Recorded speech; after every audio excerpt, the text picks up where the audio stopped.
High, welcome back to my channel.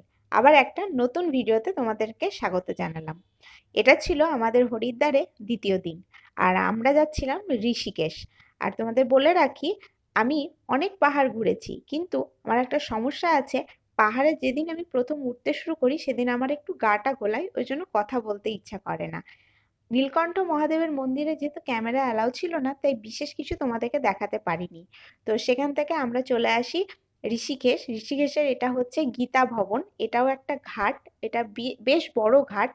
তো এখানে যে মহাদেবটাকে আমি দেখালাম তোমাদেরকে, এই মহাদেবটাকে তোমরা অনেকেই রিলসে বলো, ভিডিওতে বলো, দেখে থাকবে। তো অনেক দিনের ইচ্ছা ছিল এই মহাদেবটাকে আমি সামনে থেকে দেখব। তো এই ইচ্ছাটাও আমার পূর্ণ হলো। ছোটবেলাতে আমি ঋষিকেশ গিয়েছিলাম, তখন এত সাজানো ছিল না ঋষিকেশ এখন যতটা সাজানো। তো তারপরে আমরা এখান থেকে তোমার জানকী ঝোলা, রাম ঝোলা চলে যাই। তো জানকী ঝোলাটা আমার ঠিক মনে পড়ে না আমি যখন গিয়েছিলাম ছোটবেলায় তখন ছিল কিনা। তখন 2000, সরি 2000 না, ভুল বললাম, 1999 সাল।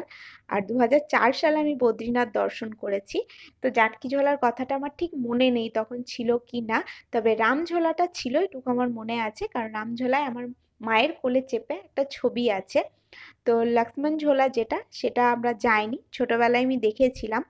তো এটা না যাওয়ার কারণ হচ্ছে এখন ওখানে মেরামতের কাজ চলছে, ওই জন্য। তো তারপরে আমরা ওখান থেকে ফিরে যাই।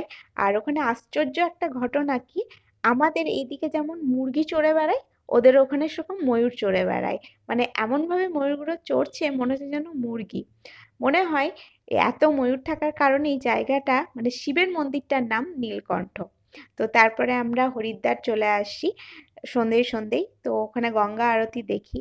আর বুনু সেই দিন হরিদ্বারের গঙ্গা ঘাটে প্রদীপ ভাসিয়েছিল।